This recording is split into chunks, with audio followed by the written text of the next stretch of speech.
I'm stepping in as the interviewer today, and I'm excited to introduce you to Dana Cruz. She's an expert in emotional regulation.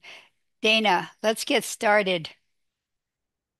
Glad to have you here. Can you introduce yourself to our audience? Yes. Hi, Cynthia. Thank you so much for having me. I am a certified ADHD educator and ADHD life coach. I've been a social worker and behavioral health specialist for over 20 years, and I work with clients regarding emotional regulation. And Our focus really is on getting girls diagnosed by age 7, and I know some issues with emotional regulation show up even by that age. But I also understand that what I think and what you teach is that it's really important for the parents first to learn how to regulate. Can you tell us about that? yeah, absolutely.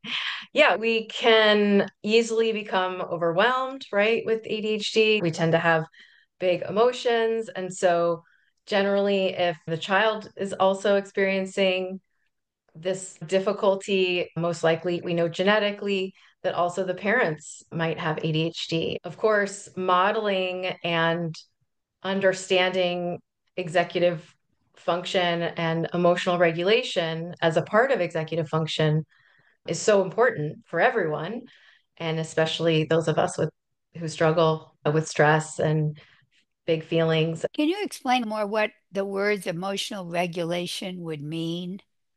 I Yes. think it's thrown around a lot. Are you supposed to turn your dial up and down? Is that how you regulate your emotions? That's a good question. What emotional regulation is, it's not avoiding emotion, it's being present with emotion, it's managing emotion, it's understanding that emotions are what they are and that we are emotional people. We have to utilize that understanding in order to connect with our values, our goals, and not necessarily follow the impulse or tendencies or pattern behavior that creates reactivity or creates conflict. I had a psychiatrist, he was trying to get me to be angry. I rarely get angry. Sometimes I think we cannot have some emotions that we should have. It's not Absolutely, I always agree. tamping it down. That's Sometimes it right. can be turning it up. Sometimes we're in that hypo arousal instead of hyper arousal. So even just the recognition of our emotional state and being able to like ride the wave of the emotion, not get swept up with it, but also not try to ignore it or bottle it up. Just like in the Inside Out movies, right? We don't want to ignore and we don't want to allow it to be driving the bus either. It's that middle ground, that balance of understanding ourselves and how we respond to emotion that supports our mental health, our physical health, our general well being, and our personal goals and values too. But as you're talking, I'm thinking how difficult it is for someone to know what is the best range. If they're brought up in a family where shouting happens all the time, how do they learn what is the healthy range for how they display their emotions? Yeah, it's one extreme or the other, right? It's emotions aren't valid or stiff upper lip or there's no room for crying perspective, or there's the total opposite. Maybe some of us grew up in households that it was yelling and screaming and fighting and emotional distress and even emotional or physical abuse too. Well, I'm wondering if one way someone could start to judge on their own without having to see an expert is, do I feel like that interaction went well? Did we end Yeah, up making progress? right. Is this now a more connective way of understanding each other, accepting each other, or even ourselves? Yeah, of course, therapy is helpful with that. Of course, there are treatment modalities that are useful, but just taking note of, is this proportionate to everyone else in the room and their response? Or is this appropriate maybe culturally? Asking those kind of questions, being curious, not judging ourselves for whatever reaction we might have, but being curious and open to the experience itself and meeting ourselves where we are so that we can understand ourselves better and hopefully connect to each other. With people with ADD, sometimes for all of us, if we have a big emotion, we shout, carry on. We have a catharsis. We feel really good Yes, because we cathartic. let the emotion Yes, go. But if we yes. judged on that, on how good it made us feel, we're Mhm. missing part of the equation. We have to see how it's making the whole situation be Yes, impacted very. by how we're acting. If we're more interested in the relationship between self and other, or our own relationship, like our own well being, our own physical health, if we allow emotions again to be the driver of the bus, then what kind of behavior is led by that versus the emotion is on the bus, it's present, we're aware of it, we're not being managed by it, but we're managing it. If we had some parents listening today and say, I recognize myself, I go off the deep end more than I want to, how can they work to start become a better parent? Mm. That is such a huge question, right? We all want to be better Well, at, better in yeah, this one parenting. realm of controlling Yeah. their And emotions. yeah, I like the word manage much more than the word control because it feels like a dance, a symbiosis of some kind, right? We're always learning and growing. And You're observing the other person too, right? Part of it absolutely has to do observing with who you're ourselves. interacting with. Yes, observing ourselves and observing the situation, the other person that we're interacting with, especially as a parent. Can we pause for a moment? Let's say we're already starting to recognize that this is feeling difficult or this is feeling challenging. Can we notice the levels of our scale when emotion arises? Can we notice us at a 2 or a 4 or a 6? Where is that point where we need to take a breath or I need to step back or walk away or invoke some compassion? Whatever our tool is in the moment, can we even just recognize where we are? Because then we can say, okay, what would be useful in this moment? What do I need in this moment to help either reduce the severity or make this connection or reframe my thoughts or whatever tool you utilize that's a strategy that works for you and your family. Also, having preventative strategies for emotional regulation, like just getting enough sleep, getting exercise or movement, making sure we're eating regularly, healthy foods, which again is very difficult just taking care of ourselves and our health and our well being for those of us with ADHD. Do we have general stress reduction practices? So much of life is very stressful. We're all in stressful situations often. Do we have those things, whether it's social interactions or therapy or family support? Do we have that ability to know that we have preventative measures and can we utilize those preventative measures in order to start with a full tank of gas? Yeah, I Um, get that. But I read recently this one dad who was a competitive football player, but he said he knew when he became a parent, he didn't want to bring that kind of aggressiveness to his parenting. So he mm. role modeled himself on Mr. Rogers.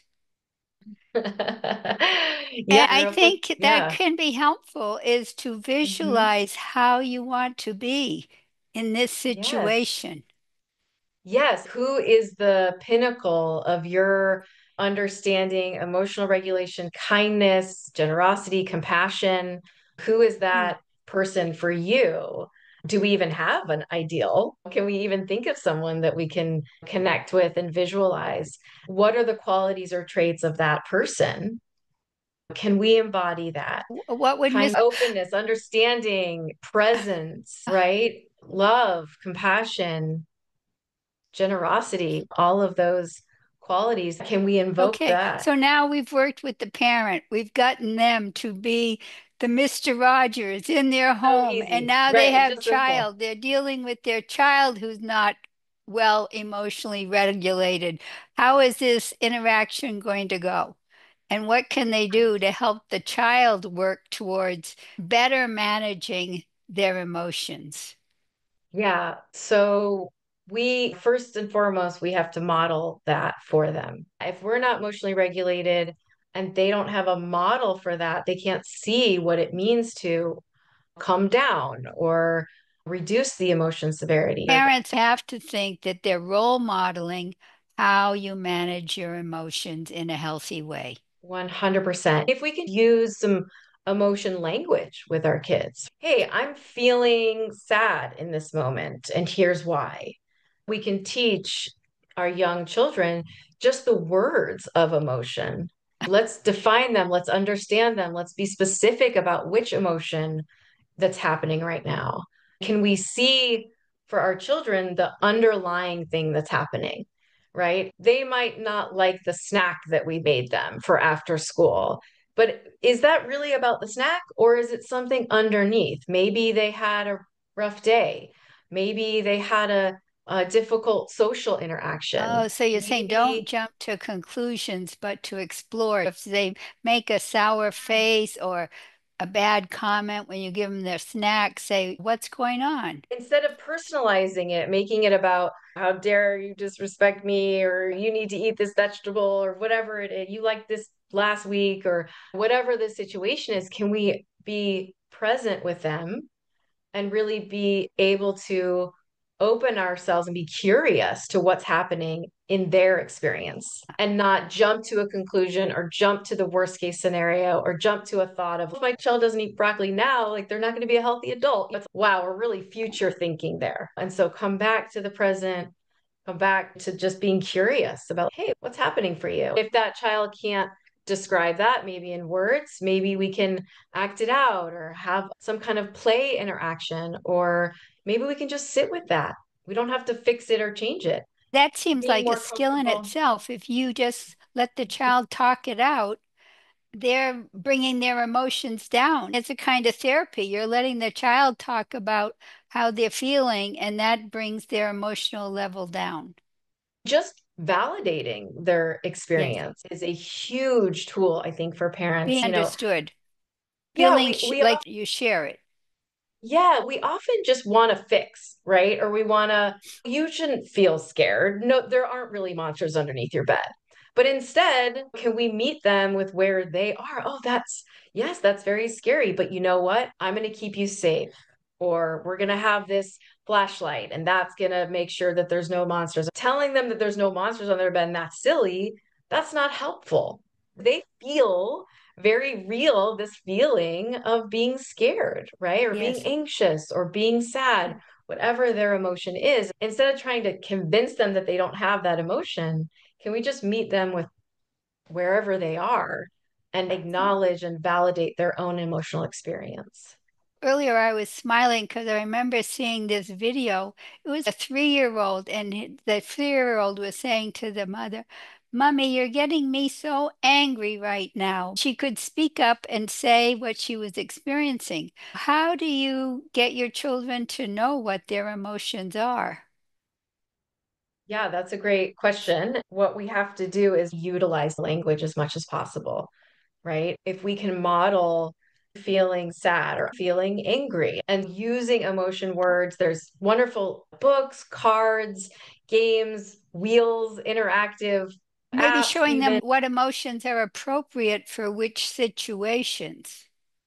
or just exploring that, having opportunities to just explore emotion in the situation, but also outside of a difficult situation. Can we point to a face and say, oh, that's a happy face, or that's a scared face, or that's an excited face? Can we learn more than just the happy, sad, or mad triad Uh-huh. and really get into detail and subtle differences between different emotions? I think it's more for the autistic community, but you see these emotional wheels with 300 emotions on there. How does that get employed, or is that a helpful tool? Yeah, sometimes when I work with adults and I'm asking them, hey, what's going on? What's the emotion that's present here?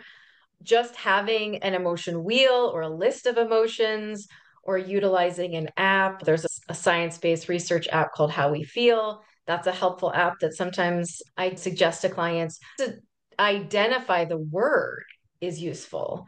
I might bring them through a practice of not only identifying the word, but also identifying how it appears physiology. Where does anger live in your body? Modeling that and expressing that and allowing a child to identify, oh, anger feels like a brick in my stomach or in my chest, or my face gets red and my fists want to clench. Identifying the physiological response is also really important in identifying emotion and being present with that emotion.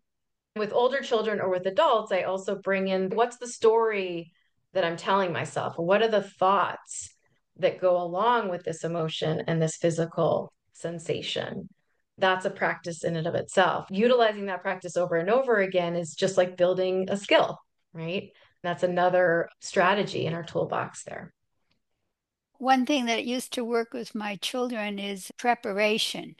Before you go into a situation where historically you have felt tense or historically you've gotten out of control, you want your mother to buy everything in the store, just prep them ahead of time. This is not going to happen today.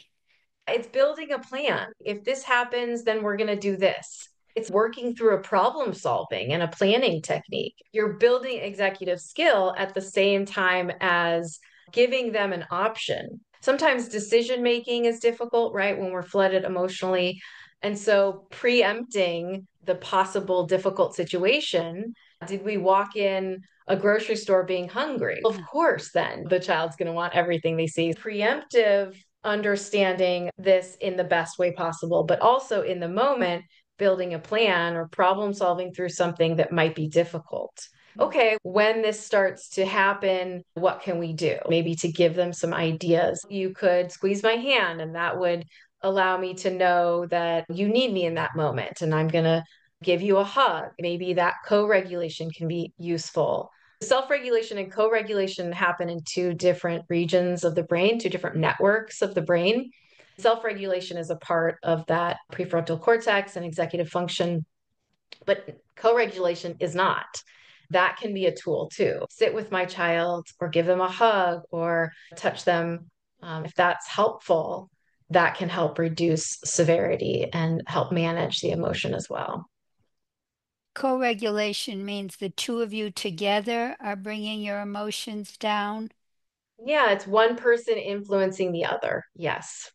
Okay. I'm trying to think if there's any other areas you think we should be covering. One thing I'm wondering is about parents' expectations and how this might tie in. The fact that children with ADD are sometimes 2 to 3 youngers in maturity. If Mhm. parents are thinking their child should be like other children their age, they might not tolerate certain behaviors that if they understood they had ADD, they would be more tolerant. Do you think Absolutely. about? Yes, you're so absolutely correct. We know that with ADHD comes about a 3 to 5 year difference in development in biology, and especially with those of us who are under the age of 30 and under the age or 9. Yeah, there are a lot of cultural expectations, parental expectations. We constantly are comparing ourselves to other parents or children to other children, and that's just not realistic. When we have But those expectations that are too high, we're putting the child under stress. We're almost yes, making them more emotionally reactive, even though we don't want them to be, because we're creating stress for them.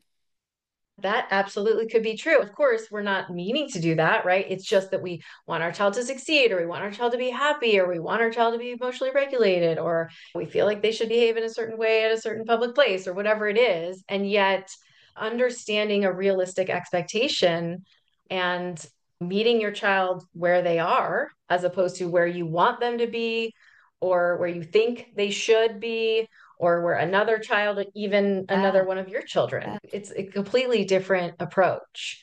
It continuously coming back to meeting ourselves and our loved ones where we are, where they are, and in the moment, and not getting caught up in that future thinking. What if they don't do this? What if they don't do that? Coming back to the present and coming back to the moment that we're actually in. Can we have more realistic expectations according to the beautiful uniqueness and diversity of our own child, of that one particular child, or of ourselves? if a parent were listening now and they were feeling discouraged, I've Mm. done it all wrong, I've been doing it wrong, what Mm. kind of hope can you give them about how quickly they could turn things around? Yeah, I often work with clients that we're letting go of the word should. Of course, we can get discouraged, and of course, we can be disappointed in ourselves. Yet, is that judgment, is that criticism helpful or beneficial? Can we work through a learning process? And it's okay. We only knew that information back then, and that's what we knew. We did our best. We're all doing our best, even our children and even ourselves, with the information that we have, with the knowledge that we have, with the experiences that we've had. We're all doing our best. We can continue to learn and grow and develop in a way that is sustainable, healthy, helpful, beneficial. We don't have to always beat ourselves up in order to make changes. What I find with people with ADD, we've given a lot of information today, and they'll go out and want to do it all. And then they aren't successful, and that piles Yeah. back on the feeling of failure. My approach to ADD has always been learn one new skill at a time and then build on it. So if a Love that. parent were disappointed with themselves and they're saying, I want to start to do better, where would you advise them to start? Yes, it's a great tip and it's a great question. I agree. One thing at a time. If we can just focus on one thing at a time, maybe that start is pausing in the moment of whatever is happening, whether it's our emotional dysregulation or a child's emotional dysregulation. Just pause, take a few deep breaths, ground yourself against a wall or the floor, touch something that's hard and solid. If we're not emotionally flooded, we have the capacity to problem solve. We have the capacity to understand and empathize and have compassion. But when we're emotionally flooded, we don't have that capacity. Just pausing and taking a breath or a few breaths, feel the body, feel the breath in the body. Sometimes even just feeling our own body can help ground us, or the breath itself can help ground us, even experiencing the body. That pause can be one thing that can be useful in many situations. What I've heard too is that the pause could actually be a break. You don't have to deal with the issue right now. You can learn to say, this is upsetting me a lot, and I want to come back to it later. Absolutely. Don't say it's over. Just put it on a break and come back when Yes. you feel more in control of yourself. The pause Yeah, could sometimes we come do. something longer. Yeah, sometimes we just need to walk away, and that decision making ability, that Awareness. inner knowledge, yeah, the awareness of, yes, it would be helpful in this moment to walk away and come back. We need that pause even to just acknowledge that's what we need.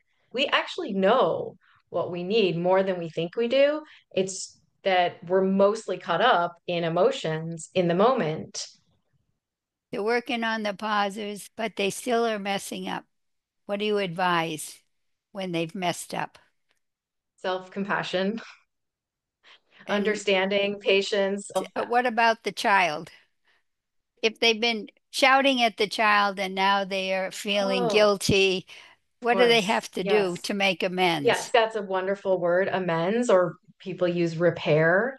Our children have to know and learn and experience that we're not perfect human beings, that we can go to them and say, you know what, I don't like that I acted this way. And you know what, that wasn't a really helpful behavior, or that wasn't a really useful behavior. I acknowledge that and say, I'm sorry, I want to do better next time.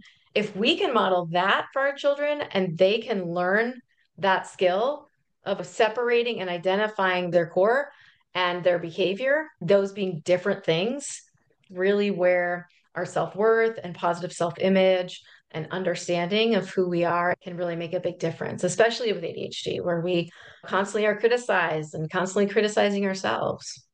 I think we've covered a lot of territory, Dana. I'm wondering if you had anything on your list you wanted to say that we didn't get to. When working with children, their tendency to internalize, I'm a bad person Oh, because I didn't do my homework. With ADHD, we tend to turn that guilt or embarrassment into shame, and that's where it internalizes the behavior or the emotion. We're wrapped up in that. Actually, for our one core, thing, instead of saying I did a bad thing, I'm a right? bad person. But That's right. to say those things I did are not me, I can't swallow that. They are No, me. I'm not saying that. I That would did be an them, they are extreme. me, Yeah. but that's not all Well, of me. I think we're saying the same thing. Pleasurable or positive emotions is also really important to identify and Uh, discover and experience with children joy, delight, wonder, all of the wonderful, pleasant, beautiful experiences and emotions are just as important to notice and identify.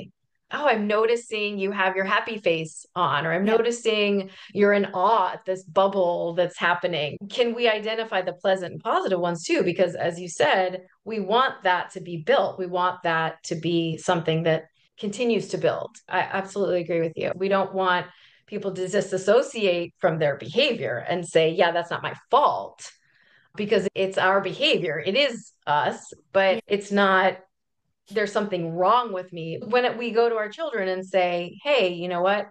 I yelled and I didn't mean to yell. That was inappropriate of me, or whatever words that you want to use.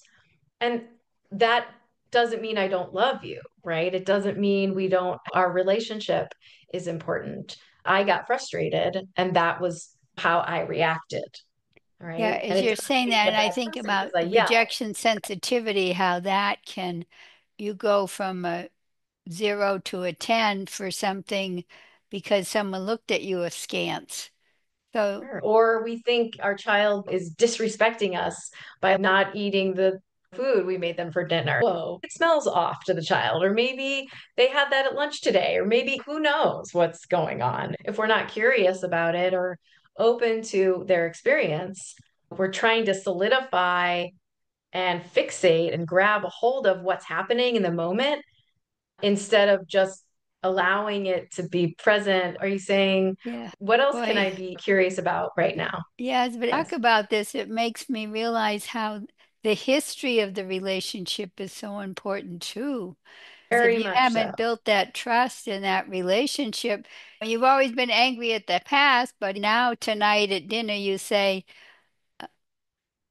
could you explain to me why you're not eating the beets? They're going to still be suspicious that there's anger Right. in the background. Yeah, that's true. That's very true. If establishing the relationship and building the rapport is essential when we're communicating. Are we more interested in the relationship or are we more interested in being right or feeling good or not being uncomfortable or fixing? No, we're more interested in the relationship. However, we get way caught up in Uh, all I the don't other know. I things. don't, I think sometimes I'm more interested in the information than the relationship. Everyone is always interested in the relationship. Yeah, sometimes that's the issue. We're more interested in solving the problem or making the problem go away versus what kind of relationship is this creating with my partner, or with my child, or with myself. This came to me graphically because we used to do these bike rides where people would have to come and register. If the line got really long for registering, I became like an automaton. I was very quick at registering people. But the Mm. person next to me was slower, but she was personable. And Mhm. so who Yeah, who valued had the coming? more pleasant experience, who was going to come again. Yeah, was it more important the quantity of people that you registered, or was it the quality of the interaction? And that's what I mean by I building that think the relationship quality of and the rapport. interaction, because the one doctor I talked to, she has ADHD. She's always behind schedule, but they always still want to see her. Yes, because she takes the time and effort and energy to engage and be present. And that's what I was talking about. Why don't we just be present with what's happening in the moment with our kids instead of trying to fix it or make it go away? How about just being present with what's happening instead of whatever we think this is going to create in the future or whatever we Uh, think this uh, means for them as a person? Can we just drop that just for a moment and just be curious about the situation? that all ties into your mindfulness and awareness and yeah, Exactly. Yeah, exactly. package So, plan. Thank you. yeah. Gave me stuff to think about. I'm so glad I'm not a parent and I have to worry about it anymore. Yeah, yeah, it's a difficult job. That's not easy. And a lot of people beat themselves up for the way we do or don't do things. That self-compassion piece is so important too. I wonder if it was easier to parent when children were part of the household, do work on the farm and be looked on as little adults. Yeah, with the phone and technology and the internet, it's so much more difficult to keep their attention, to keep their engagement, to be involved in other activities, to choose this over that. I think it's much harder. I wonder if those young children on the farms were more resilient. They experienced more of life, so they were hardier. I think Problem life is much solving. easier, but in ways we've made it harder. Do you have any program if parents wanted to learn more about how they could better manage their emotions? Yes, you can find me at secondarrowADHDcoaching.com and sign up for a free consultation. I've done webinars and podcasts. You can listen to me on those platforms. I have a resource page on my website as well. I think your focus is teenagers and parents, is that right? Yes, 16 and up students and adults, emerging adults. Okay. Thank you, Yeah. Dana. Thank you, Cynthia. Thanks, Dana. Stay in Cynthia, touch. if there's anything I can do to help you and support you, let me know. Well,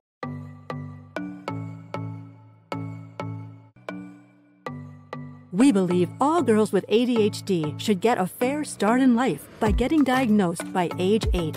Visit us at www.findtheadhdgirls.org. Thank you.